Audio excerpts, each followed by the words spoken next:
Rajiv Satyal. You nailed it. Did I nail it? That's really impressive. I've known you for what, 10 years now? We met in Cincinnati probably in '04, 15 years. Okay. I remember that because at the time I was very into Hindu. Yes. And I had just written this great Ganesh joke. And I remember you were like, oh my God, I can't believe I didn't think of that because I'm Hindu. It's just like another joke you just told me before we started. I go, it's a really smart... You're doing better Indian cultural jokes than Indian comedians are doing. Yeah, the Ganesh joke, if you want to hear it. Of course. My favorite Hindu god is Ganesh, the elephant head boy. I'm sure you've seen images of the elephant head boy. And Ganesh's father was Shiva, the god of destruction. And Shiva had gone away for a few years. And when he came back, Ganesh was guarding his mother while she took a bath. And he didn't recognize his father, so he wouldn't let him through. So Shiva cut off his head. And someone said, dude, that's your son. And he went, oh shit. And he went into the forest, and the first animal he saw was an elephant. So he cut off the elephant's head, and he stuck it on his son. And that's why you see the image of the elephant head boy in Hindu. I love the story of Ganesh, because after all, aren't we all the victims of our parents' mistakes? It's a brilliant... It's really good. That's like a parable almost. Yeah. It's not even like they're jokes and then they're bits and then they're rants and then you've gone into the wisdom realm with that. That's just not dropping so much knowledge and then you... Well, I say the best comedy has got philosophy behind it, and we're sitting here in the Rhodes Library. You've got a lot of books. I love to read, and that's the great thing about reading. You get information and then it spins into a joke, Really and good. I think I've always been fascinated by Indian culture, and especially the Hindu religion. I think is fascinating because I think the Hindu religion was the first comic book, because it's always there's like interesting monster characters, Right.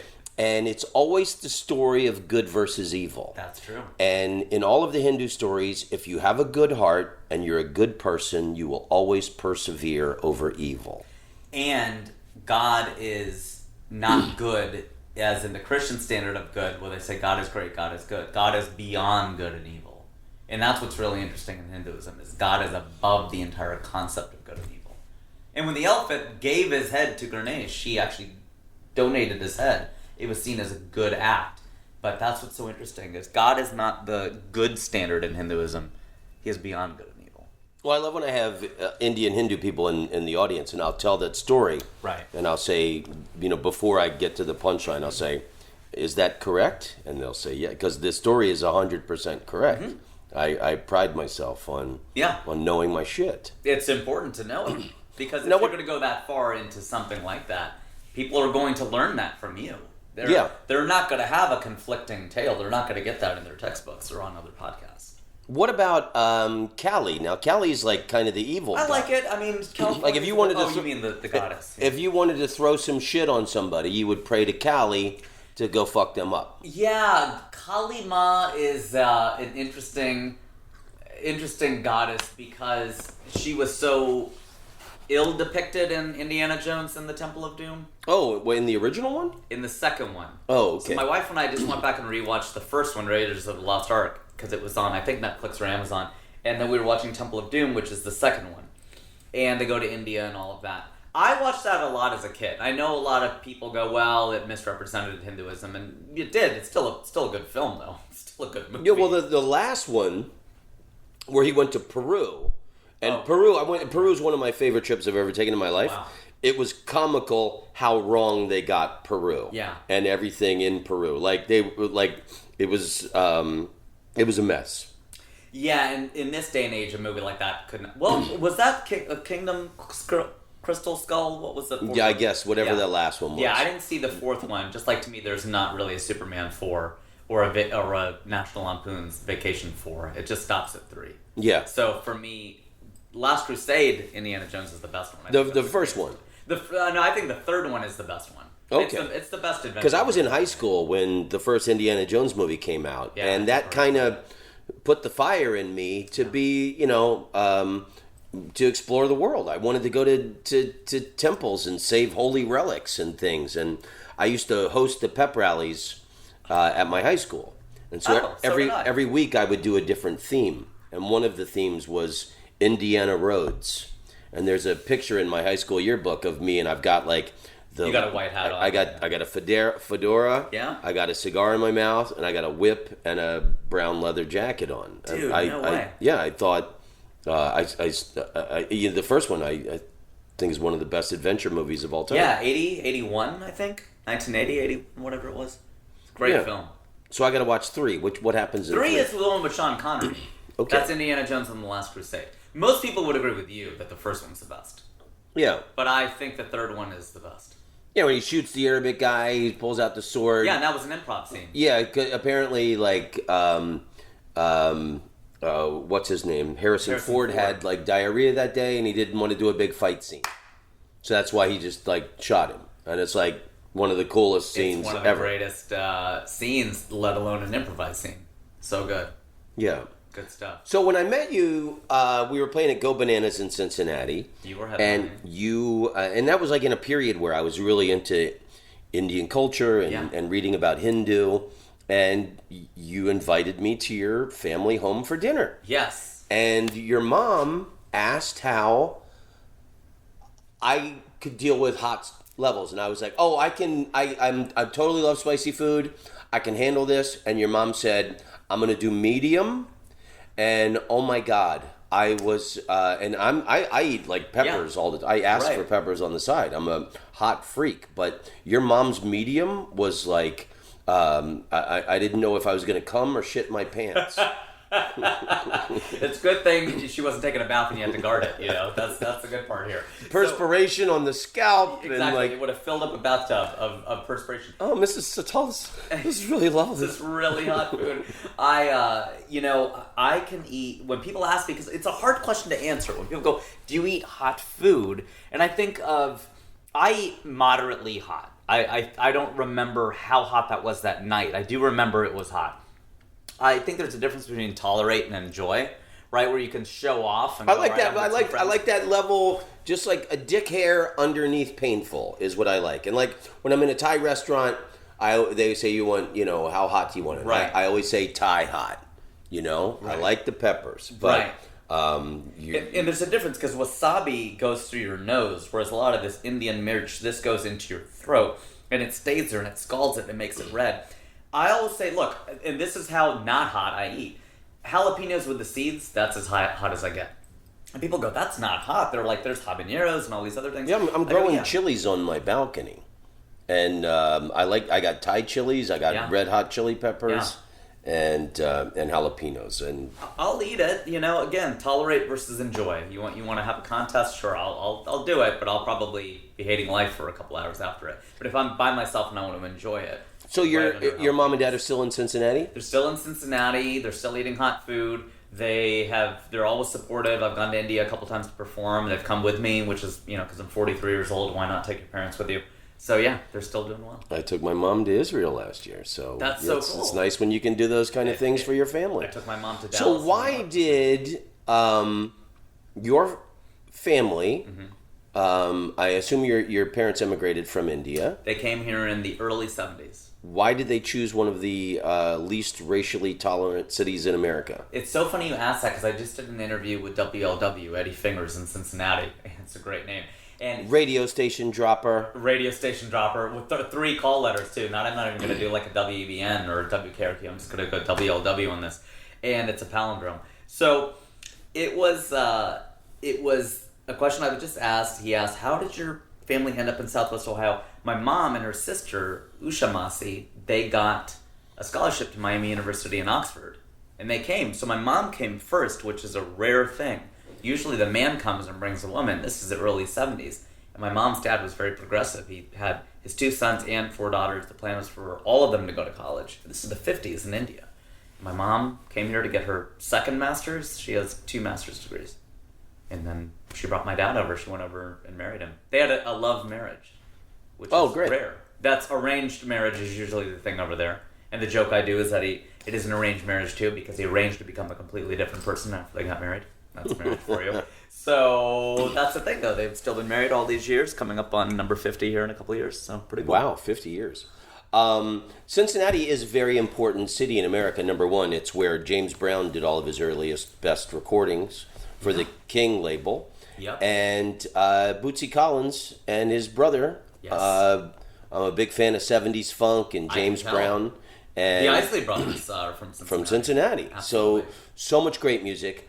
But also, gay marriage would not be a reality in the United States if it wasn't for the intolerance of the people in Cincinnati. James Obergefell, I'm sure I'm mispronouncing his name. That's the case. I get Satyal right, but Obergefell. Yeah. That's the guy whose case went to the Supreme Court and decided it. His partner of like 20 or 30 years had MS, that terrible, debilitating disease that Richard Pryor had. Yeah. And the guy just wanted visitation rights. Right. They wouldn't allow the guy into the hospital. Right. Or other privileges that a married couple have. Mm-hmm. And I think it was 2013 that Maryland legalized gay marriage, and the guy flew his lover in the last stages of his life to Maryland. They got off the plane, got married on the tarmac, and flew back to Cincinnati, and then he still wasn't allowed like proper visitation rights or whatever. Yeah. So this is state of Ohio, I'm assuming. Yeah, well, it's Cincinnati. Right, but I mean, I don't know if it's a city law as much as if it was a state law, although Cincinnati is... So if it wasn't for the intolerance of Cincinnati, we wouldn't have... I mean, they always say, like, there's... racism isn't all bad. My oldest brother is a landscaper. He calls it landscaping. I call it cutting grass. Right. And a lot of his clients... You just like grass, Tom. A lot of his clients are middle-class black people. Mm-hmm. Because they enjoy seeing a white guy cutting their grass. That's incredible. So, like, there's certain... So, like, Cincinnati was intolerant of this guy, and we got, so sometimes good things... Yeah, and now your brother's employed because they want to see a white man out sharecropping. That's incredible. I think Cincinnati, it's a very conservative town, and they have a creationism museum there. That's where it is. Oh, that's in northern Kentucky, right? Yeah, it's a greater Cincinnati area. Airport, so is the airport is in northern Kentucky. Yeah. So a lot of the stuff, the cool stuff in Cincinnati, not a lot, but enough of it is over the border, technically, which is crazy. I mean, who has a creationism museum? Yeah, that's pretty nuts. Yeah, the problem is they built it. Would have been more convincing if it would have just appeared. So, there's a bit, but no, really, I'm not bringing it up to do the bit. I'm bringing it up because it is a really... I was thinking about this the other day, and you may know, you're probably the most well-traveled comedian ever. And what's the least racist city in America? Wow. I don't know, because like when I lived in San Francisco, I always thought that was my left-wing utopia, but I met, some racist people there. I was always shocked. Right. I remember when I lived in Amsterdam. I was vehemently against the Iraq War on my late-night talk show there, and I had people stop me on the street and say they were for the war and thought it was great. So, like, you never know what's lurking in people's heads. I mean, obviously, look at the state of America now, which we'll get to in a minute because you're on a crusade here. But I want to paint the picture for the lovely listener of I haven't been to Cincinnati in 10 years. I always enjoyed the place, but you worked for Procter and Gamble for years. I did. I worked. And now they're based in Cincinnati. They're right? based in Cincinnati, which is why I worked for them. Yeah. And did you put the cotton on the Q-tips? What exactly? I put the ram in the ram-a-limba ding-dong. I worked at Tremor, which is a word-of-mouth agency, and we had clients that were internal. So I was a P&G employee, but we had clients that were internal, like Head & Shoulders, Herbal Essences. We had external clients like Dell and Microsoft, and we were just talking about Malcolm Gladwell before you hit record, and his first book, The Tipping Point, that is the business model. Our business model was based on that book. The idea that if you get enough, in this case it was teens and moms, those are our two panels, to one to take a bath, one to guard it. No, one to do enough of one thing to buy a brand and go evangelize for a brand that you could tip it so that all of society would. So it's kind of an interesting thing. That was my last assignment there. So they wanted products so good that people would tell other people about it. Because so how does that work with like baby oil and things like that? So Jesus Christ, have you tried this baby oil? Well, yeah, it's been out for 100 years. I tried it when I had a rash when I was 6. It's word of mouth. It's the most powerful form of marketing, and it still is. I think a lot of the time what people are doing, especially if you want to get people to come to a show, right? You don't walk up to a group of people where they're not all equal, right? It's the one person that seems to be in charge of that group, and they call those people the mavens, the salespeople, the connectors.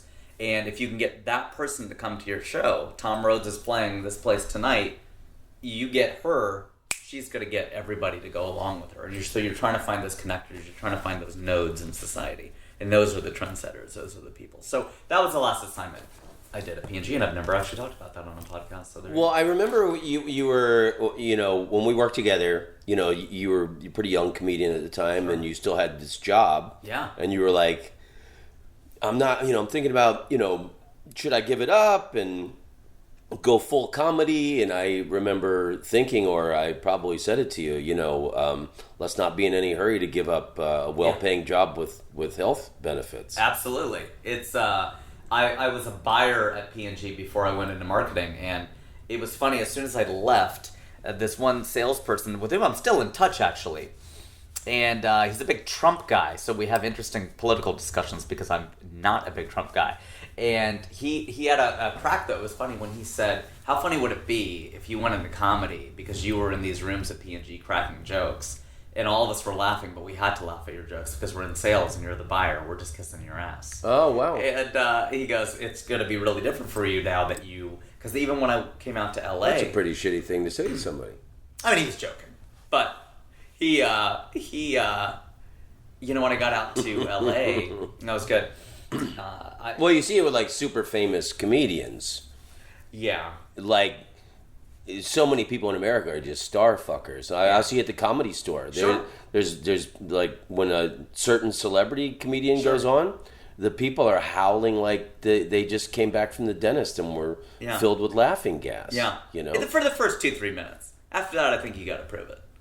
Don't you think? I don't know, pretty strong laughing gas. Yeah. I mean, there's certain jokes that you can get away with when you're famous that you probably can't otherwise, right? Or you mean they're just all pumped up because the famous guy is in the room? It's permeating the entire act. Yeah. So now that you don't work for Procter and Gamble anymore, how can you tell us they are a destructive force in the world? In my new show, I talk about there's a reason that Procter and Gamble sounds like propaganda. So they're the inventors of brand management. And I do subscribe to Bill Hicks' theory on sales and marketing destroying the world. I don't think that's the primary thing destroying the world, but I don't think it's necessarily P&G's What's their big money maker? Is it Q-tips? Is it baby oil? It's mostly their billion-dollar brands, talcum mostly powder? Laundry. Okay. Those guys Detergents. own that laundry aisle. Yeah, the detergent aisle. What do they own? Tide? Tide, Era,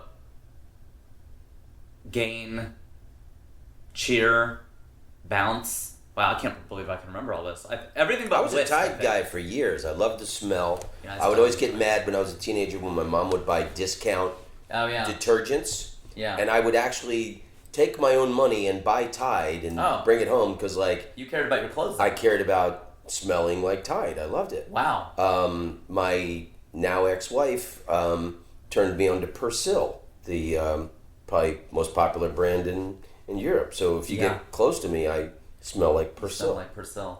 That's interesting. It's like a cologne for you. Do you think Procter & Gamble is... It sort of is. Yeah, P&G is the world's largest buyer of perfumes and colognes. Do you think they're encouraging people eating the Tide Pods? Do you think they were excited about that? They were not excited about it at all, I know, and it was a real problem.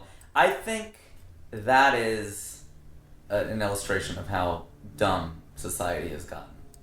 There are a lot of illustrations. I think most of American society illustrates how dumb humanity most of it is. I think people... I've always gone into comedy, and I go into my set believing that people are intelligent, because it makes me play to the top of my intelligence. Maybe that's not why I do it, but I think I like to believe the audience is smart. But I try and do that too. I don't dumb it down. And when I was younger, I did more dirty stuff and thought that was edgy. But well, it was at the time. Now that I'm older, I want to do the smartest material I can because I've got a lot of great information. Like the Ganesh thing. Yeah. I think that was probably around the time where I started really consciously trying to inject the powerful knowledge that's in my skull into my show. You know a lot. You've been a lot of places. Yeah. You've done a lot of things.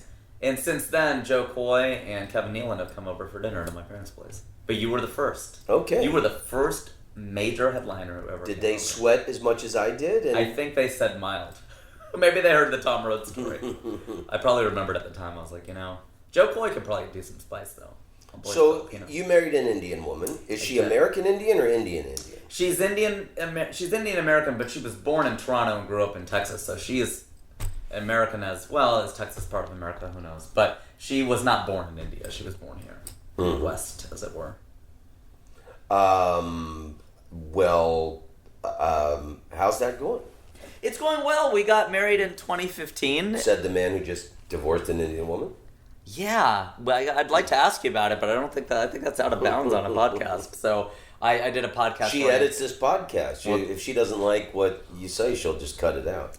Well, that's not what I'll say because I don't know your marriage, right? So, or your ex-marriage. How do you describe? She's an awesome person. I love her like family, and I don't have a single bad thing to say about her. She made me better as a person, better as a comedian, and there was no major crisis. We just we were always like best friends. Just decided she thought we would be better as friends. It would make us better artists, better people. We could. It was. What does she do?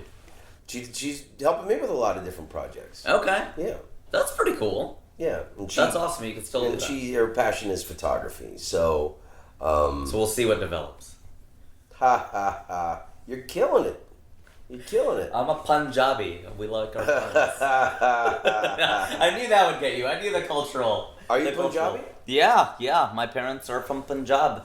Mom was born in Jalandhar. My dad was born in, now it is Pakistan. And he had to walk the line of partition in 1947. Wow. I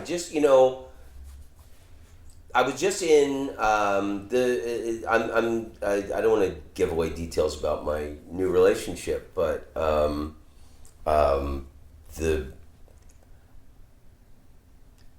was in England. Good friend of mine, this guy who was the tour manager, is Pakistani. Okay. And so we were talking about so many things. He showed me so many great documentaries. Like there's one on Martin Luther King Jr. These are BBC documentaries. Okay. Martin Luther King Jr., the FBI had recorded him fucking white women. And it was like right before one of his big marches, might even have been Selma, our FBI delivered the audio tapes of Martin Luther King Jr. having rendezvous with these white women to Coretta Scott King. And then they show on that next march, he's like pissed, seething. Our own government fucking did a cold gangster move on him like that. And then we watched another one on the partition because I didn't know the full story on it. And Jesus, they did it in like 14 weeks and drew lines. The British love to just take a line, get out a map, and just draw a line. They did the it. Guy had never even been to that part of India, Pakistan. Well, what's the probability that a straight line on a map is not gonna piss people off? If you look at the way, out here in America in the Old West, they divided them up, and that's why you have these huge states because there was nothing there at the time. But if you went to the East Coast and you're like, you got to do polygons. You can't do any kind of disruptive lineage type of situation. But they knew all these people were fucked. Yeah, of course. And they didn't have time to get out of these cities and flee to a safe place. My dad at the time, lost everything he had. And that's not to plug my show, but I talk about that in my show and why my dad voted for Trump, which is the crux of the show. And part of it has to do with the fact that he was scarred as a 5-year-old. And I compare his childhood to mine. I had 90 Transformers. Are you kidding me? How can I begin to understand my dad's childhood and say, well, my dad should do this and he should do that? It's like, I didn't live his life. I can't tell him what is right or wrong from his perspective. How am I supposed to do that?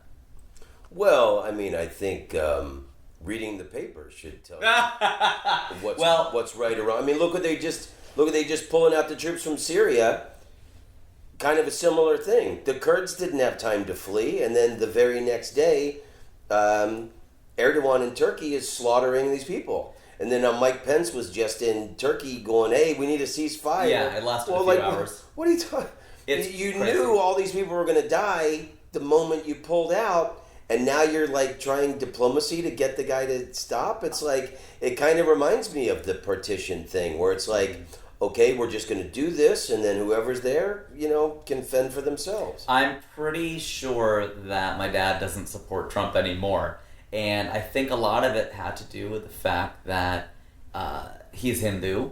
And, there's been an embrace on the part of the American left of Islam, without any question. And so the problem has been for any other religion, like the left likes to criticize religion generally, which is fine by me because I'm not a big fan of organized religion in general. But there's this enormous exception for Islam, where it's like, despite the fact that there's oppression in all religions, especially of women, of gays, of other outside, the traditional power structures, but if they can go after Christianity, they can go after Hinduism, they can go after Judaism, everything else, but they won't go after Islam. And I think that has bothered a lot of Hindus in my dad's generation. It doesn't bother me that much. I don't care enough. Okay, but Modi is going, he's the Prime Minister of India. Yes, sir. He's going full nationalism and full Hindu identity. Absolutely. And, it's interesting. And when I was in England, this Pakistani friend showed me a BBC thing on Gandhi, and how Gandhi was just Hindu nationalism all the way, and that the Sikhs and the Muslims were fucked in India. Yeah. And I never realized that. I always thought Gandhi was this universal love guy. And he said a lot of people hated Gandhi. Well, a lot of people did and do, but he was a fan of peace and all of that stuff. But there were people who just said the British basically sowed the seeds of dissent between Hindus and Muslims, and they had gotten along and lived side by side for a long time. Now there are thousands of years of invaders and all that kind of stuff. That aside, in the modern times, they were actually doing okay, but the British came in and divided and conquered. And so I don't really think that Gandhi was like, screw these people. In fact, he was shot and killed by a Hindu nationalist who felt like he wasn't going far enough. And to me, that's the only way out of everything that's going on right now. You always have to have someone who's further conservative. Right, but like Modi is kind of the Trump of India. He completely is. So if your dad's Hindu, completely, then he probably supports Modi, and I could see him probably still sticking with Trump. And I think there was and especially Modi did that rally in Houston. You know a lot about a couple weeks ago. Howdy Modi. And Trump invited and then Trump shows up at the rally, which is a smart move by Trump. I would think that was Trump's way of pulling in voters like your dad. Absolutely. Which now my dad, I think, is hip to it. I think he was also coming from the camp of let's give this a shot, but I was telling him that I think it's a really bad idea because I think Trump is going to go down as the worst president ever, and I think that's now you got a long way to go to get past maybe James Buchanan, but it's pretty bleak. Would you like a little tighten up on that coffee? Thank you so much. You are such a great host, Mr. Rhodes. Thanks, I tell you what, man. Not only does this man have coffee, and real coffee, not instant coffee. I know about Modi's Hindu nationalism. You know about his nationalism? I was going to say do you one better, not about that dude, but this dude. That's a Hindi joke for you. He knows he's got his vitamin D milk, he's got his real sugar. That's really... Hey, don't be giving away my milk preferences on the podcast. I tell you what, he's lactose tolerant. But I think, when September 11th happened, and there was this great outcry whenever there was a terrorist incident with Islamic militants. Where's the outcry from the Muslim world over this? And that's how I feel now, and I think a lot of people feel with Trump, is where is the Christian outcry over all of this evil that's happening. But the and my family are all hardcore Christian Republicans. Oh, wow. They all support Trump. Wow. I'm the left-wing Florida? socialist of the family, and they see the man is doing nothing wrong. I don't get it. And I think Trump will be reelected. I think that a vote for Trump is a fuck you to Jesus, because we all know a vote for Trump is a vote for hatred, bigotry, and cruelty. He's the Antichrist. And and like Christ they can't even. the opposite. It's white Christianity is a complete failure. They didn't stand up for black people being lynched at the beginning of the century. They didn't, stand up for the Jews. And now they're not speaking against all of this hatred, bigotry, and cruelty. No, because they are the establishment. White Christianity is as racist patriarchy as it possibly could get. And that's not to impede my friends who are Christian, because I have a lot of friends who are Christian who follow Jesus. That's fine. But the people who are into the whole, like, let's go to church and believe everything Trump says and my preacher says, they're the problem. They are the problem. And my brother the brother I get along with, which I don't get along with anymore, the last time I was home, he told me he and his church are at war with the left because the left is trying to advance the liberal gay agenda. Right. And I told him what you call the liberal gay agenda, I call the teachings of Christ. To be compassionate and tolerant and empathetic to others. And if your church is preaching war and hatred, you're going to the wrong church. Yeah. And there's all these churches in America now who are at war with the left. And they've sold out our country to the Russians, and they're letting this guy, Trump, they won't even, this call for impeachment.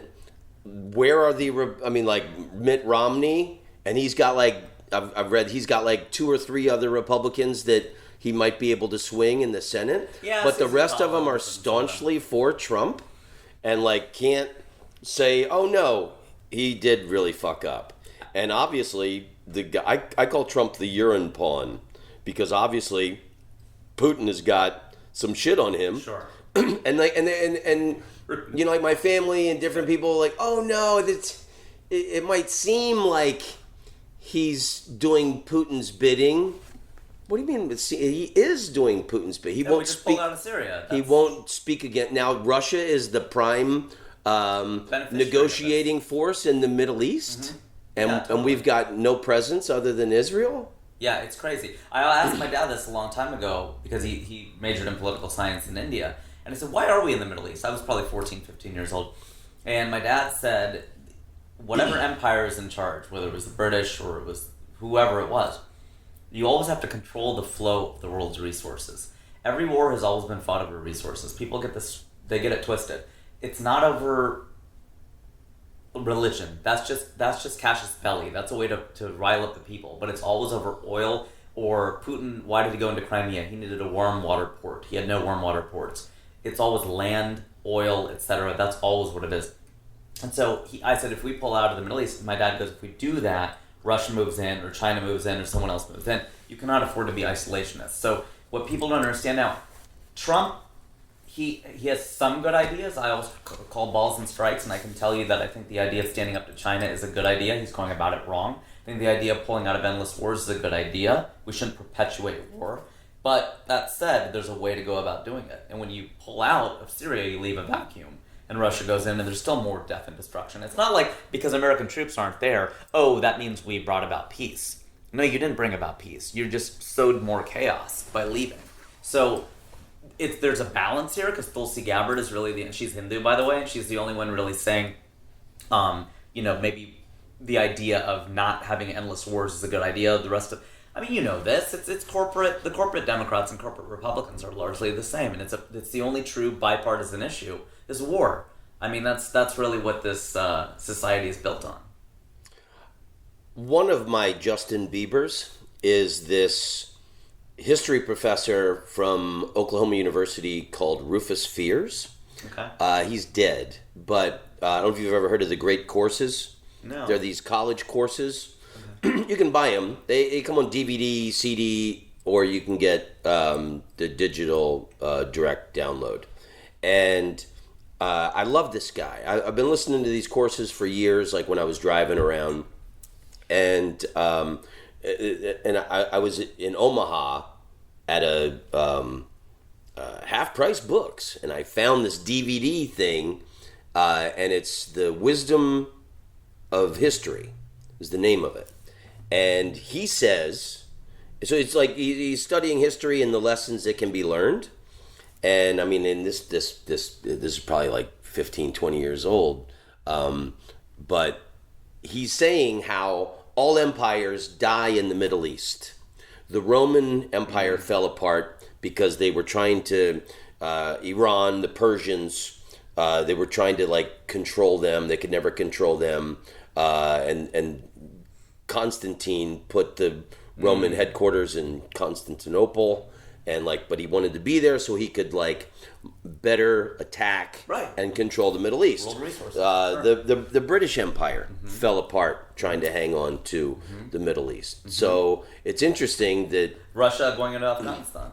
Yeah, that's where they fell apart. That was their Waterloo, so to speak. So yeah, it's bad. My show ends on a positive note, but did you watch Colin Quinn's Red State, Blue State? I did. I loved it. So it's really good, and I watched it. It came out, I didn't know he was doing that, but it came out right before I did my debut here in LA, and I watched it to see if we had any overlap, and we don't. I mean, we have two very different perspectives. There was only one joke that I was going to do that he did way better. He talked about democracy and anarchy, and how the observation I had was that it's hard to live in democracy because we don't ever live in democracy. Like, there's always someone who knows more, or if you're on the subway, he talked about it being anarchy, and and he just did a better job with it than I did. That said, his show was very different. It ends on a downer. My show ends on an upper. It ends on a very positive, optimistic note. Because I hired Pat Hazel, who was a writer on Seinfeld. And he said, right now your show's kind of a rant, and people want to hear a narrative. They want to hear a story. They want an arc. And your show's not about Trump, it's about you. Because I want to hear about your dad, and he voted for Trump, and how did that affect you personally? That's what I want to know. Because I don't want to hear about your take on healthcare policy and wealth inequality. That's not why people go to the theater. So the show is now much stronger because of that. That said, my real take in real life is that it's all over. This is the end of the American empire. This is the end of democracy. It's the end of democracy, and a friend of mine brought up something that she said. She's a lawyer, and I went to high school with her. She said, she wasn't a lawyer in high school, but elementary school actually, and she was saying that it's rare to have this level of human rights and liberal philosophy. Like the Holocaust wasn't that long ago. That's what Rufus Fears says. Periods of liberal democracy have been very short. Right. And democracies aren't always the best at deciding foreign policy because it's groups of people trying to decide on things. Right. And you can't get a collective on how people feel about what should be done in the Middle East or with China or whatever. But that's the point that he says. That liberal democracies are very short windows. And it seems like, this Trump strategists have figured all this out. Human nature never changes. We have the same human nature that the Romans had. I say that in my show, but that's so funny. Exactly. And that's the thing. Yep. So we all act on jealousy and greed, but also on the good parts, on love and kindness and friendship. Sure. And the genius, the evil genius of Trump's rise to power is they understood human nature, and to get people to turn against each other. And even, you always hear about how divided America was in Vietnam, but we are way more divided now. Do you think that's true? You're older than I am. So you weren't alive through... Colleen Quinn, who owns the Omaha Funny Bone, she was a big hippie in the 60s and moved to San Francisco. Not to be confused with Colin Quinn. No. And I was asking her last month when I was in Omaha, what do you think? We're more divided now. And she said, yeah, it's way worse now. I hear it's because of the media fragmentation. Back then they were at least getting all the news through Walter Cronkite. Yeah, and the three news outlets were all kind of on the same page. All on the same page, and now you've got people who... See, I don't entirely blame all the Trump people because they're only seeing Fox News and Laura Ingraham and Rush Limbaugh and all those people. They're the ones spinning the news and telling them this is how reality is, right? And so it's not necessarily all of their fault. They're just being led into that world. But the fact that the reason I think he's going to win again, first of all, every intelligent person I know, I think down to a person, thinks he's going to be reelected. And that scares me. And so, but the main thing I think really is what you're talking about, coupled with the fact that if this isn't self-evident, just like in our Declaration of Independence, we hold these truths to be self-evident.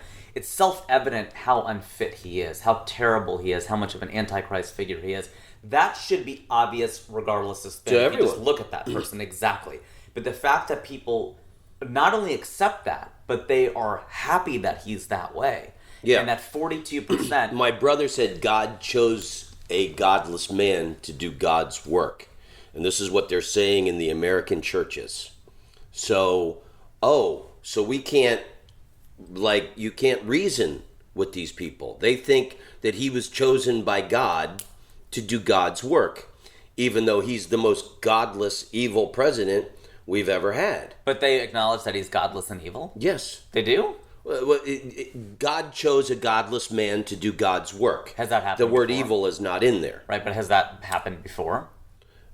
Or is this like Seven? This is like the John Doe, Kevin Spacey thing. This is what my brother said about Trump. In mysterious ways, yeah. So I'm sure that expression has been used before, but I think that is the common collective of your church-going American now. I said for the longest time that, look, I'm pro-choice, but I can see the pro-life argument. I'm not pro-life, but I understand it. And a friend of my mentor, I don't like the term mentor, but he said that this issue is not going to be solved until there's blood in the streets. Because, for one, people are arguing choice versus life. I don't want to get into an abortion debate here, but choice versus life, meaning that these are not opposites. People are having two different conversations. One group of people saying this is about choice, and choice versus anti-choice, whatever. And the other group is saying life versus death versus birth, whatever. You're having two different conversations. Those aren't the same thing. There's no way to meet those, for those two to meet in the middle, right? So I used to begrudgingly accept the support that pro-lifers have for Trump, because if you believe that abortion is murder, if you believe that, I don't believe that, but if you believe that, then you can stop at nothing until it's over, right? Because to you it's murder, so it has to be shut down. So babies are being murdered. Babies are being murdered, they're innocent, blah, blah, blah, all that stuff. And therefore, we have to have someone come in who said, I'm going to put pro-life judges on, so they hold their nose, they vote for Trump, and they do that. And I said that to a friend of mine who is a Christian, but she doesn't like Trump, or she's a Christian, and so she doesn't like Trump. She said, that's not what they're saying, though. She said, if I could accept them, too, if that's what they were saying. If they were saying, I'm going to hold my nose and vote for Trump because I'm pro-life, but they're enthusiastically voting for this bastard. And that's what is because so he's pushing back against abortion, and he's standing with Israel. And those are the only two things that these hardcore Christian Americans care about. Those are their two main issues: standing with Israel, getting rid of abortion. Even though they hate Jews. That's always been the biggest contradiction to me. They hate Jews, but they love Israel. That's the weirdest thing to me. But you know why it is? Because the millenarians, whatever they're called, they believe that Israel has to be a state for the Antichrist to come back to earth, and that way Jesus returns. Right, and then we call it the Dome on the Rock. I forget what the Muslims call it. That once that mosque is destroyed and the Temple of David is rebuilt, right, all that, yeah, then that is when the Jesus second coming back. of Jesus will come back. Which is the most ridiculous. I mean, can you believe Rob Haney, who ran Wiley's Comedy Club in Dayton and is a comic, he's so funny. He did a great bit about how Jesus is a carpenter, because he's basically a contractor. If you've worked with contractors before, you know they're not coming back. That's a genius joke. But can you believe our foreign policy in 2019, 2,000 years later, is being run by people who believe this? This is the world is being run by these bastards. And they're subjecting the rest of us Hindus and Buddhists and all. We're caught up in this like Islam versus Christianity, Judaism thing. It's the same shit that people have been fighting forever. Yeah, and Hinduism came along first. These people are on Johnny-come-latelys. We had this stuff written down 5,000 years before. It's your fault. You should have spread across the earth quicker. You're not evangelists. Yeah, that's the thing. You don't proselytize. You don't proselytize. That's because you're right. Like when you're right, you're not that loud about it. Which is probably why I'm yelling. Well, I think there's no greater expression of American freedom than a woman's choice to do with her body as she chooses. Mm-hmm. Therefore, it's un-American not to abort your child. Yeah. But isn't it and you crazy? are the first person ever to laugh at that That's joke, funny. and I love you for that. That's great. That's hilarious. I wrote that a couple months ago. That's so good. Because I did it on a Comedy Central taping that will never air. At least that part of it. Well, because I say two things about that. First of all, if you're pro-life and there's a husband and wife or whoever it is, and they want to have an abortion, right? So their first decision about the child is they want to kill the child. What kind of parents do you think these are going to be? You think they should have the child anyway? That is such an odd argument. Why would you want two people or a person whose first decision for the welfare of the child is to... It doesn't make any... It's not a joke. I mean, no, I understand what you're saying. Yeah, because there's no one laughing. But no, I'm not trying to make a joke here. I really mean some people shouldn't have kids, right? And the book Freakonomics is on my shelf somewhere, and that book famously, the most powerful point that it made was after abortion was legalized in the 70s, that violent crime went down in America because there were less unwanted children. I believe that is a lot of the explanation to it, and I don't understand women who are that vehemently pro-life. I don't get that, because if there were anyone who were trying to even regulate... If all these people were adopting children, then I could say, okay, I'll listen to your argument. But, well, there are a lot of people who want to adopt children. But not the people who are staunchly anti-abortionists. No, they're not. I don't see them adopting children all over the place. And rich people will still have abortions. It's the poor people who will have to then have the kids. Exactly. They'll still fly to Europe and go get abortions. Right. So it doesn't affect them. That's always been my issue with most social conservatives, not all, but most of them, because they legislate from the city on the hill. They don't understand what it's like the Everlast song. They don't understand what it's like to be down in the projects. They're like, we're going to tell you what's good for you. Which is the same issue with the far left, the social justice warriors, who are going to tell everybody how to talk, that, all this pronoun stuff and whatever. It's ridiculous. It's completely crazy. I think America was lost over the transgender bathroom incident. I think that's where conservative Republicans in America thought, you know what, this is too far. Mm-hmm. I don't want my daughter peeing next to a guy in a dress. But they have a point. Well, yeah, and I think that was probably the breaking point for a lot of people. They just went, you know what, we need to vote and fucking change this shit. In 2004. But I think it goes beyond that. I think people wanted to use the N-word again and the F-word, and they were tired of all this, the social justice warriors calling them out for, In 2004, Karl Rove, George Bush's strategist, put gay marriage on the ballot, and that brought a lot of people out, because gays at the time, that's our trans now. And I have a friend who's trans, and I'm not saying that their rights aren't important and all that. Of course they are. But they're also 1% of the population, and we're going to blow the empire. The empire! All of this is going to collapse, because if the trans issue becomes that prominent, and Kamala Harris coming out and saying my pronouns are this, this, and this. I performed at a performing arts gathering here in LA, and it's mostly liberal people, bookers who book theaters, heavily LGBT type of population, and they gave people these stickers to wear on their name tags, your pronouns, and at least 90%, from what I could tell, people were rolling their eyes and going, don't tell us what pronouns to put on her. These are the liberals in Los Angeles. So my point is, if the trans issue becomes that front and central, we're going to lose the election next year. I think the American empire was probably lost over that issue, is what I'm saying. Do you think that was the beginning I think that was probably one of the rallying points with Republicans going, fuck this. We want a bully thug like Trump, who's going to bring back white masculine dominance to America. Yeah, that's what when the white man ruled. And then also, I've said it 1,000 times on this podcast, for the last 20 years, the news outlets have said in 2043, white people will be the minority. Yes. And I think that scared the shit out of your white conservative Republican voter. Time magazine ran that cover, and I remember when it ran in the 90s, and I said, oh crap, they should never. I was like, don't tell them. This is an awful thing to. I knew there was going to be a backlash because I even though I grew up without a lot of racism at all, I could see that and go, wow, that was. So where do you think? How do you think we got here? Where do you think that unraveling? I know you said the trans thing was like a manifestation of that, but did it start? Well, I know. Speaking from my family, you're how old? 52. Okay, so you're almost 10 years older than that. My older brother, John, used to drive around listening to Rush Limbaugh all day, talking about the liberals and the left and the liberals, and they're the enemy of America. And then, like, he would regurgitate that shit to me. He said to me many times, I think Democrats should be shot in the street like dogs. He is your atypical Trump voter. Democrats should be shot in the street like dogs. He said it to me 1,000 times. And that goes back to the 90s of Rush Limbaugh and ditto heads. I believe what that guy says. I'm a ditto head.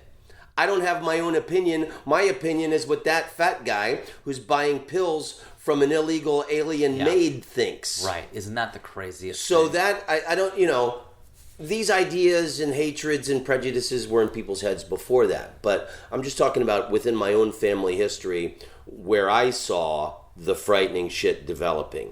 And that's, I'm a ditto head. And yeah, the liberals are fucking ruining America.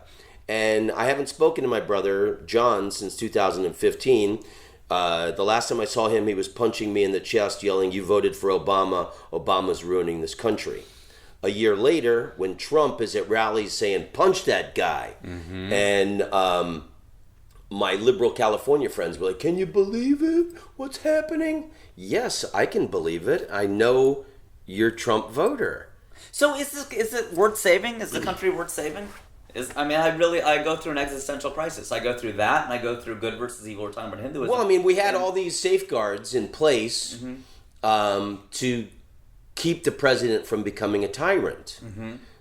The Republicans are not recognizing the rules of our nation right now. No, they're saying, "Oh, it's the left. It's a conspiracy to take him down." No, it's not a conspiracy, motherfucker. He literally said the man has broken the rules. Yeah, it's the law. And you cannot sell out our country to the Russians and call yourself a Republican by definition. And you cannot have no compassion for other human beings and call yourself a Christian by definition. So I wish these people would stop calling themselves Christian. I think Nazi is the appropriate thing. They're fascists. They're Nazis. I'll tell you, and the level of stupidity. I was in Portland a couple weeks ago, and Pioneer Square, there was a group of people with American flags, and they had shirts on that said "Prayer Warrior." And I go, "Oh, well, let me go check this out." And they were kneeling, and they were praying, and "God, please help us today with what we're trying to do." And then I walked on, and there was a Native American woman. She had full camouflage on, and she had her face painted in war paint, and she was flying the American flag upside down. And then this older woman, she's probably my age, but she just looked older. She said, "Oh, would you mind staying here? I think there's going to be trouble with that group. They're fascists." And I forget what they called themselves. It was the Proud Boys or some shit like this. And they're marching, and they all got their cameras out, and they're filming, and they're trying to fuck with people. And this woman apparently is out there like every weekend, and these guys march every weekend. "Why are you running? Why do you have your flag upside down? That's a distress signal. Are you in distress?" Yeah. And she's like, "Number one, if you're a Native American, I think you're allowed to fly the American flag upside down. They've been in distress and you have been in distress since white people arrived. Right. Okay? And it was white jock bully thugs, and they're with their American flags, and the woman goes, "I don't speak to Nazis." And the guy said, one of them says, "It's actually anti-Semitic to call someone a Nazi. It dishonors the memory of people who lost their lives in World War II." Wow. It's anti-Semitic to call someone a Nazi? Wow. You fucking Nazi? That's so. These people were so frightening. Yeah. And then this guy with waxed mustache tips, he goes, "Do you support this?" And I said, "I'm from out of town. I'm just an observer." And the guy says, "Where are you from?" And I go, "Get the fuck away from me." And then he backed off because, they're bullies. If you stand up to them, they run in the other direction. I mean, and I was so afraid to talk to these people because all I wanted to do was punch every one of them in the face.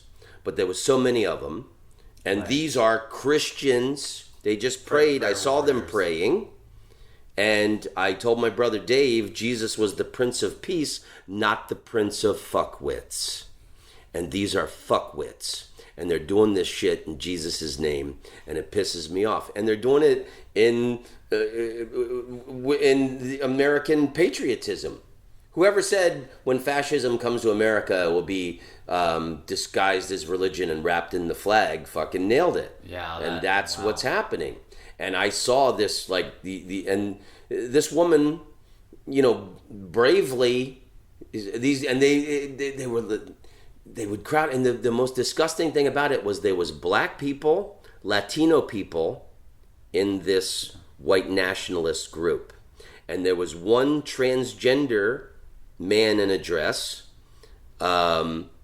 with facial piercings who was the loudest, stupidest moron. Yeah. And there was two transgender teens that stood with me. These guys were beautiful.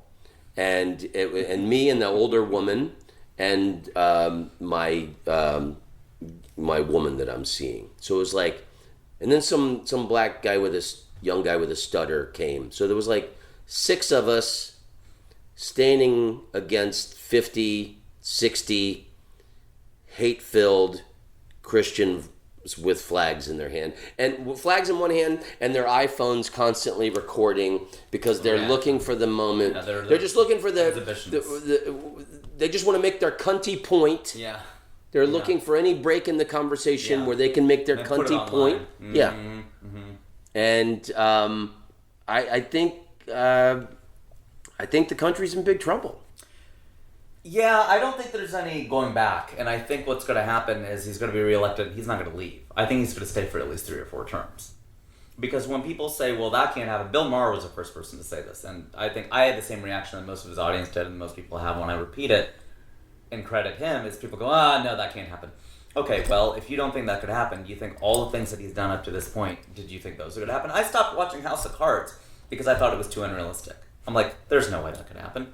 My wife kept watching it. She says, this is good. You should watch it. And I ejected it in season 3. I'm this is stupid. There's no way. And that, truth is stranger than fiction, as they say. And so I think we're at a place now where democracy is over.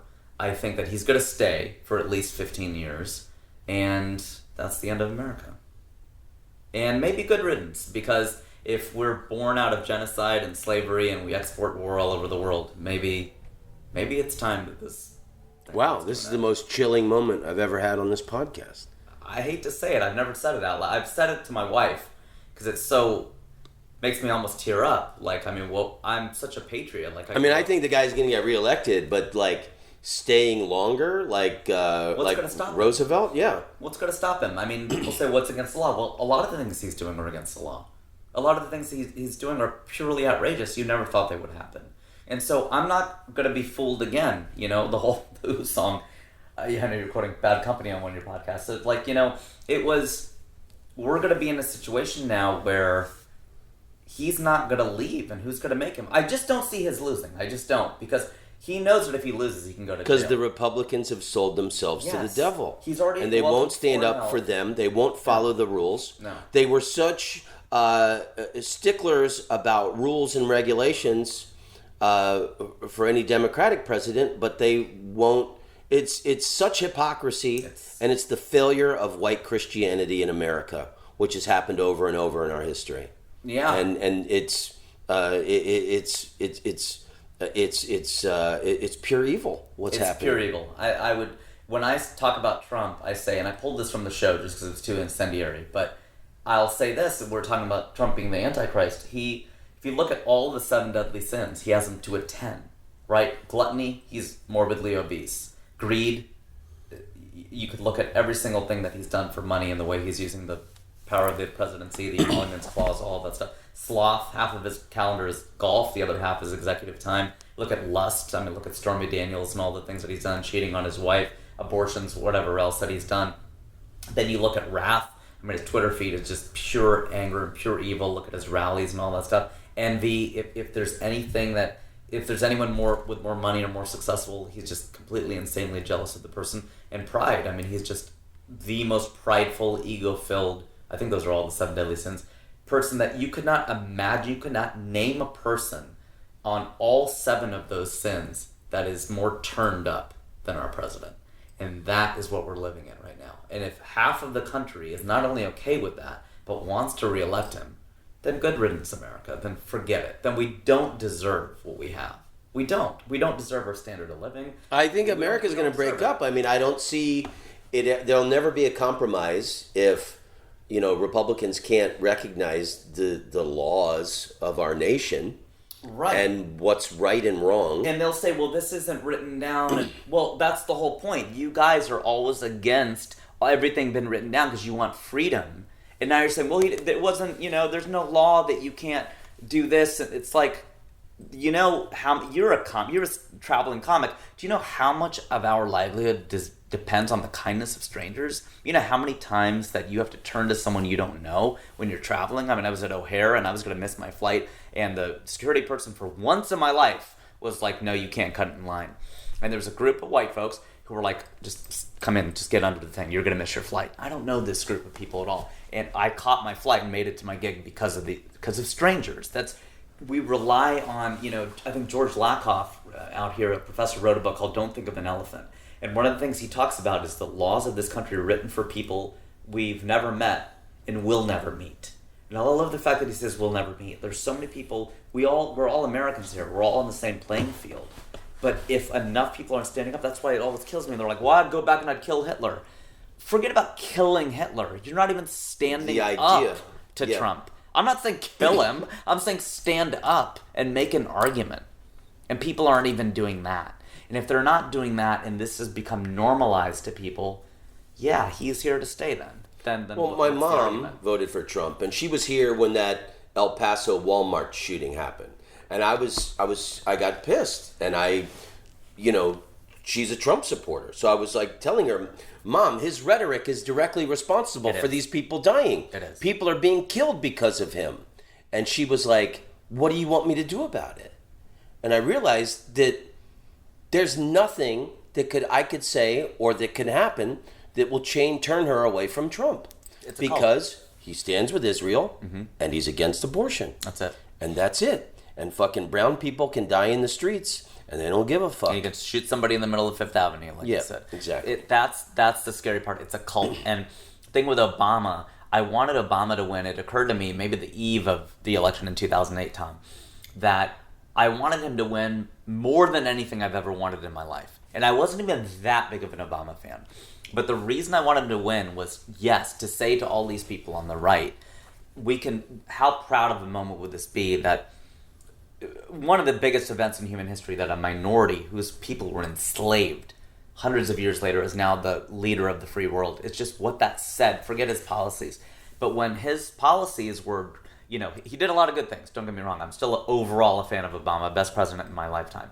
But am I a diehard, question nothing fan? No, I think the droning and I think the deportation. Pakistani weddings he shot up. And then in the financial crisis, he should have put bankers in jail. Absolutely. Which he didn't. And I loved Obama. Obama voted for him twice.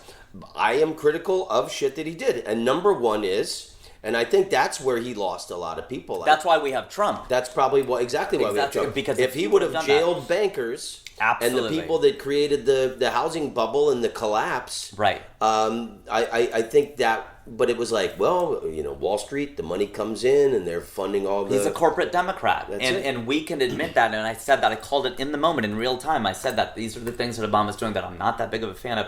And that's why it wasn't a cult. Because there were a lot of his supporters that we were having these conversations. I was like, gosh, man, this is kind of disappointing. Like, I thought, and this is a problem with an empty vessel, right? When somebody comes along and you put your ideas in that person, right? It's almost like a relationship sometimes. The person seems perfect and then you want her to be a certain way. And then when she's not, she's her own human being. It's like, how dare you be your own human being? And this is where Obama was. I thought, and maybe shame on me, that he was going to change the system. You know, they say, don't hate the player, hate the game. I hate the game. I thought he was going to enroll us all in town hall meetings and give us kits to write to our Congress people and really change things. Like, really do what Bernie is trying to do now. Yeah. That's what I thought he was trying to do. And there was a moment there, and I knew we were going off the rails because right after 9/11, they asked George W. Bush, what can Americans do? And he said, go shopping. Right? And Bill Maher had said that's where America, one of the real inflection points for us, really started to go off the rails. And Bill Maher said that was the most ridiculous thing. Americans are ready to sacrifice. We're ready to do something or not do something. We're ready to change our way of life. It's like, no, if we change our way of life, the terrorists win. No society is perfect. We can adapt without saying it's our fault. You can still adapt your behavior. And the interviewer asked Bill Maher, I forget who the interviewer was, what would you do? And he goes, I don't know, but I'm not the president. I don't know the answer to that. And Obama, when they asked after the 2008 financial crisis, what can Americans do? He goes, I think Americans have suffered enough. And I realized right then, he's not going to change our way of life. And they say, well, he was the first black president, and he couldn't push it that far. I'm like, no, there was a moment after that financial crisis where if he would have jailed those bankers and he established the CFPA and all P Bureau, whatever it was called, all the stuff that they've now unraveled, the Dodd-Frank and all that, if he really would have gone whole hog on all of that stuff, income inequality, wealth inequality, we could have saved it. And Obama sold a lot of us down the river. He really did.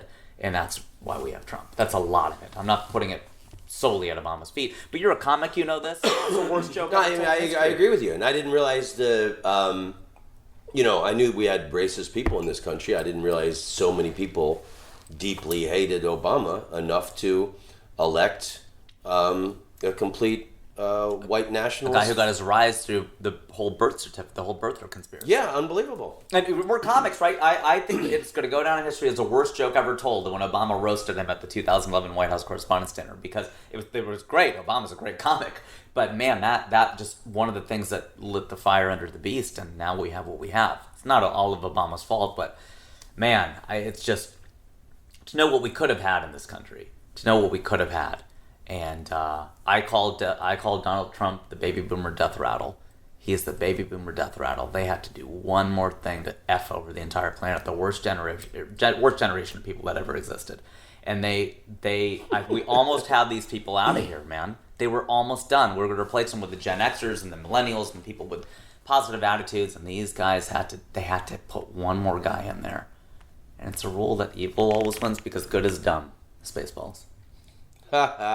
So what is the show you're doing October 30th on Cap? I love this conversation. I love it too. Yeah. I'd rather talk about that. I mean, I'm trying to take a break from the news because I get so pissed off looking at it. Yeah. And you just confirmed for me that things are even worse than I suspected. So that's great. People are like, oh, this is a real funny comedian Tom Rhodes has on here today. This is a real nice pick-me-up. Excellent conversation, brother. Absolutely. And, I'm really glad to see him. I didn't like the new movie Joker. I need to see it. So I'm a huge fan of the Joker. My wife doesn't want to see it, but I'm going to go see it. I'm going to see it by myself this weekend. It was powerful art because it had a major effect on me. I didn't like. I won't ruin it for you. I mean, yeah, please. I ruined it on. I did the Kill Tony podcast on Monday, and people were pissed that I ruined them. I said, and I've said it on this. Okay, yeah. Don't ruin it for me then. I'll let you slide because I've enjoyed this conversation so much. But same. I recognize it as quality art because it got such a strong reaction out of me. 100%. And that's what I feel about this conversation. I was, not that I didn't like it, like the Joker thing, but like you got a really strong reaction out of me today from all this stuff. But you're doing a show on Capitol Hill, so who are you playing for? Kamala Harris? I'd love to do it on the House floor, but I don't think you can do comedy there. We may be able to argue that depending on some of the bills they pass. But I'm going to do it in a committee room. I used to actually intern on Capitol Hill back in the day, so it's going to be interesting to go back to my old place of work. But I'm going to perform the show The Man in the Middle, my current tour, which has a much more uplifting message at the end. I've cut most of the stuff from the show.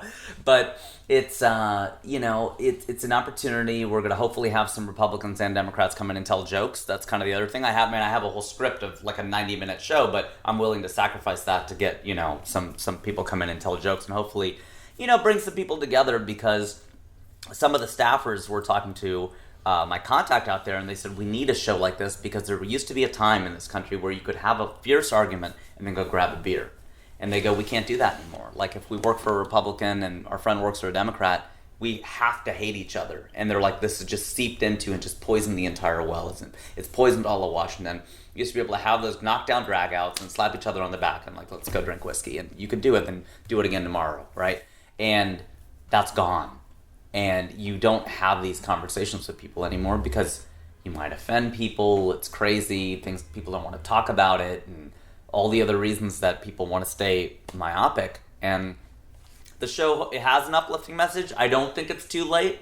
I think... You just told me that democracy was dead and the country's lost. I think it is. But now you're going to save the country with your show? With my little show that could save the empire, which is how I bill it. I think that if we can beat Trump, and it has to be a decisive election, because if it's close, he's just going to stay.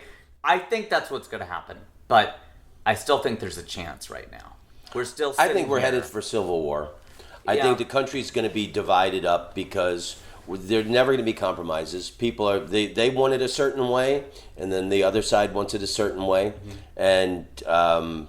And people obviously are never going to compromise on major issues. I wish that we could have a system where we go down almost to the county level, and we already have this is a nation with blue cities and red states, right? You basically have blue cities that are Democratic, and then you have the counties and the outlying areas, the rural areas, where I'm from in Cincinnati, the suburbs and all those things, the exurbs. A lot of those are red.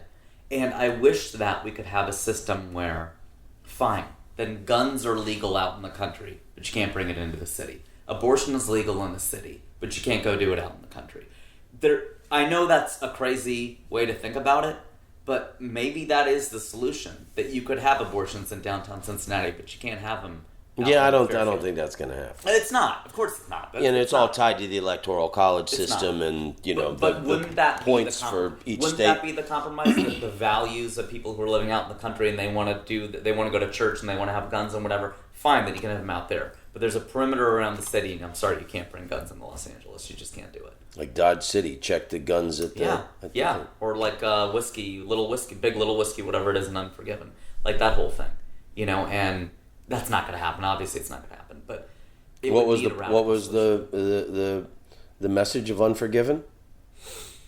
William Money, right? She ends up marrying Clint Eastwood, and it ends without giving it away. But what good is a cut up whore? I think that was that's it. She laughed at the guy for a little dick, and he cut her up, and. Yeah, that was a strong movie.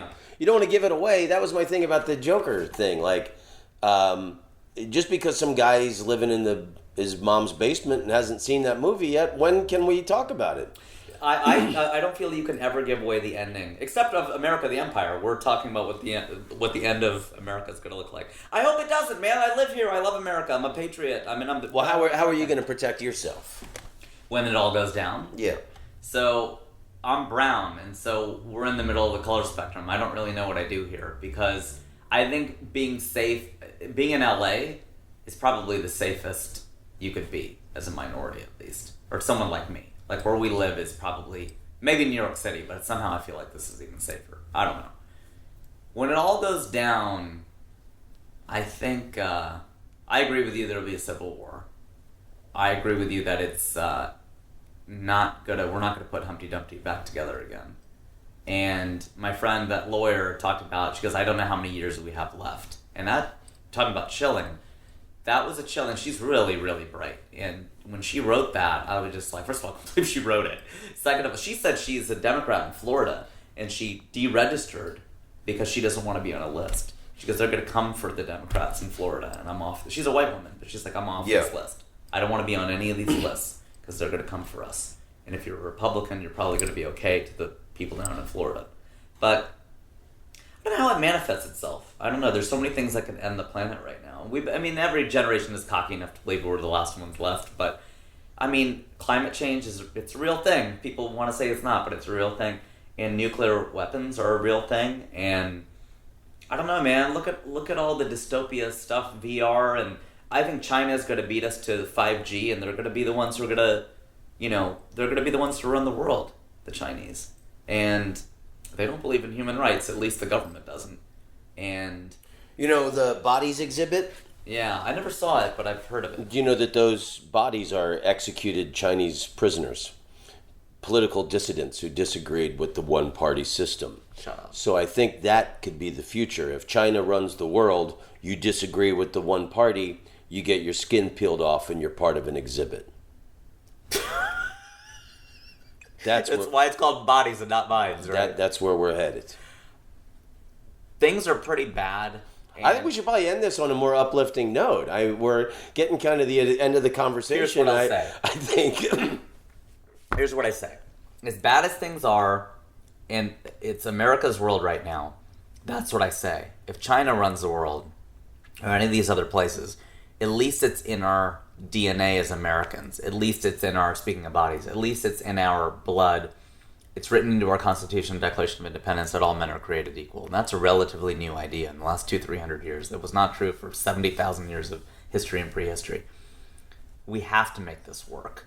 America has to work. It's a social experiment, and if we don't stand up for human rights, the next empire isn't going to do it. We have to make this work. So we need Trump out of there. We need to bring in somebody. We're not going for the 2-point conversion here. We just need to take this game. Yeah, and that's that's really what pisses me off. I still remember the name Otto Warmbier. Yeah, I think he was from Cincinnati. Absolutely. Tortured to death by North Korea, and Mohammed Khashoggi. Yes. We don't a journalist for the Washington Post, an American citizen, chopped up with a bone saw in the Saudi embassy in Istanbul. And we don't stand up for that. No. Then what do we stand for? What do we stand for? What do we stand for? Because we don't stand by the Kurds who helped us defeat ISIS, who fought beside us. Oh, because they didn't, Tom. Because Trump said they didn't support us during World War II. That's the reason. Because he's Erdogan. He's the tyrant, totalitarian leaders is who he identifies. Yeah, Duterte. We've got all these, the rise of Brexit, all these things. On a positive note, I would just say that I think we still have a chance. I think it's all over and going to collapse, but I don't know yet, and that's before the election. We have to get somebody in there. I'm not saying a hard left liberal. I'm not saying a moderate. I'm not saying anyone, except we got to get Trump out of there, and if for no other reason that we can have another 4 more years to figure this out, try to bring people together, but it's going to be, I don't know. Well, Mitt Romney seems like the only Republican who's talking any sense. Or John Kasich. I think he was the other one who, the governor of Ohio, former governor. I don't agree with a lot of his policies, but I would be even willing to vote for someone with common sense, even if they were on the Republican side. Yeah, just to get rid of the evil. Not that would be another choice, but if somebody said, you know what, I'm going against the Republican Party because they've lost their fucking minds and have sold the country out to the Russians and all forces of evil, and I'm going to start my own party or just run as an independent or something. Right, absolutely. If the Democrats can't offer anyone who's worth a shit, Mayor Pete, I don't think Joe Biden's. I don't think he doesn't have the juice. He's not. And Trump's conspiracy shit about Hunter Biden's activities in Ukraine, that's too sketchy for people like Hillary deleting the 30,000 emails. That's enough of a brain trick to lose most of the votes. But if you had somebody like Mitt Romney saying our country is going to end if we don't stand up for our principles and beliefs, I would be willing. If they need a right, because they have 3 people running against Trump now on that side, but they're not even holding the primaries and all that stuff on the right. But if Mitt Romney or John Kasich or one of those guys really did run as a third party and siphoned off enough of those Republican conservative votes, I think you could see a Democrat win. But if you have someone who's running a little bit left, and the CEO of Starbucks, Howard Schultz, and these guys, that's gonna siphon off enough votes, just like Ralph Nader did for Gore and how he lost to Bush. A lot of that was Ralph Nader. Yeah, and it's a very small margin of. That's what's so scary, because that's why it's already over, Tom. It's already over because if people can't see how bad he is, and we're having these arguments with people we thought were otherwise smart people, well, then what are we fighting for? Right. Half the That's what I'm saying. If so my family sees nothing wrong in what's happening, then it's already and I over. think that they are a pretty good litmus test of the American family, right? And their churches are talking war against the liberals and the left. I think we're headed for war. Yeah, how do we put the genie back in the toothpaste tube? What's the thing that's going to happen? How are churches who hold up Jesus as their ultimate symbol of how to conduct a human life, how do they declare war against their own brothers and their own families? I don't know. I think we're definitely lost. So how can we end this podcast in a much happier note? We can circle it back to the very beginning where we started, since it's all a circle, good and evil. And that's always been my conflict with the Mahabharata and Ramayana and all these epics. Like the Hindu... How does good fight evil? They still have to go to war. Yeah, but okay, bringing it back to Hindu, that's a great point. We still have if we have a good heart, and we're a good person, how do we persevere over evil? We still have to be good. I think that's the cool thing about being a comedian, is we're not a cog in the wheel, right? We're on our own. And so you can do this game as morally and ethically as you want, right? You could be a comic who screws people over and steals people's spots and messes them up and steals their material, whatever. Or you could be someone who's like, go to speak the truth, talk about your jokes, which are parables and wisdom and traveling the world and all the things you've done, and sharing that knowledge and speaking out, like Dave Chappelle said, speak recklessly, and all the things we do. We have to just keep living our lives, because we're in Kali Yuga. According to Hinduism, this is the bad time. Ever since after the Gita and all the things were published, but it's easier to attain nirvana right now because the world is so bad that by contrast, you don't have to be as good. You can still live a good life. But this is also an inspirational thing for people. Is like, just because the world's going to pot, you could be like the quartet on the Titanic. They still played their instruments. They went down. They still went. But no, down that is a good ship. point. That, I mean, in terrible times in human history, that's when great people become great people. Oscar Schindler. When normal people stand up and achieve everlasting fame because they believed in standing up for what was right. Totally. What we're doing right now, we're talking about it. Right. That's absolutely it. We could still be good people. I mean, it's just the Dark Knight talking about the Joker that you thought we could be decent men at an indecent time. You can be a decent man. You still can be that. And that doesn't mean you just throw in the towel. You never give up, man. You go down swinging. You have to keep fighting for what you think is right. And if that's not a positive message, I don't know what is. When do we fight the purple monkeys? He's an orange monkey. Who is that in Hindu? Oh yeah, that's almost like the Wizard of Oz thing. I don't know. I'm not. They're know. purple. Yeah, they are purple monkeys. Purple monkeys. My mom's going to be so mad when she listens to this, and I don't know the answer to this question. I know. Bad. I should know it. I'll look up the purple monkeys. I'll get back to you. Okay, what is one of your favorite knowledge nuggets from Hindu that you can share with us and enrich the lives of the listeners? I don't know if it originated with Hinduism, but a friend of mine, actually who was Muslim, said this, and I'll follow it up with another quote. He said, and this is now in some people's Twitter bios and stuff like that because he was repeating it, you are not a physical being on a spiritual journey. You are a spiritual being on a physical journey. And then a friend of mine who's Hindu summed that up by saying, you do not have a soul. You are a soul. You have a body. Mic drop. Mic drop. Okay, so now I want you to lie on your back and enjoy your savasana for a minute. And we're just going to think about these thoughts and quietly meditate. We're going to sit with them. It's going to permeate us. We're going to inhabit. We're going to feel connected. Rajiv, I always living liked nice. you. I really enjoyed this conversation, Same. even though it's like very frightening. very frightening. Like, why do comedians have all the answers? Yeah. You know? Yeah, but if That's, other but people that, are you know, going and to... that is a good thing about what's happening now. Right. Is comedy is booming. It is. And comedy's never been more popular because I think completely. people are afraid and full of anxiety. Right. And I mean, that kind of is the good side of it. And I never realized how the world being so fucked up would benefit my industry. I mean, It does. Globally. Comedians in India, same thing, speaking out against Modi. We're speaking out against Trump, and it's going to piss a lot of people off, but then that's comedy. That's what the great thing about Colin Quinn said in Red State, Blue State. People say, why can't you just, like, you know, he goes, oh, that's why I went into comedy, right? To just parrot back the company line. I just wanted to take society and reflect it back to itself. That's why I became a comedian, right? Yeah, right. It just it's like, no, we're supposed to be, we're out in front, we're getting bloodied. We're the ones saying the things that other people can't say because they have real jobs that they have to go into, and if they listen to this podcast, they'll get fired from UPS or whatever it is.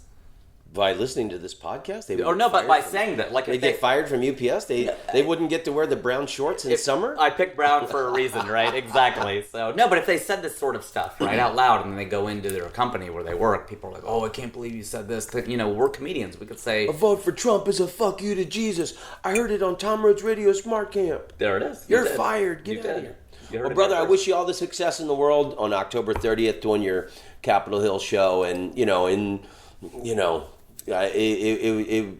I hope levity and laughter can Save the day. save the day. You get more information at crajiv.com. That's SEERAJIV.com. And I'm at Funny Indian all over Instagram, Twitter, and everything else. People want to yell at me, they're welcome to. Tell your mom and dad I said hello. I will do that. We'll have you back over sometime for some mild Indian food. I would love it. Maybe we should try. It's some spicy conversation. I love it. Long may you run, my brother. Back at you, my friend. Long may you run. Long may you run. Tom Rhodes, you're a funny man. Tom Rhodes, you're an international comedian. Tom Rhodes, karate kick, baby, oh yeah. Tom Rhodes, you're a groovy dude. You go all around the world, telling jokes to all of the people. You are an international comedian. You're funny to everybody in every single country in the world. Tom Rhodes, I like you very much. I think you're talented and very wonderful. Tom Rhodes, you're the best guy in the world. I wanna be your friend, you should call me sometime. Here is my phone number, 603-644-0048. Yeah, yeah, yeah. Tom Rhodes, you're an international comedic sensation. Tom Rhodes, I like to listen to your podcast. Tom Rhodes, you're the best man to ever walk on the earth.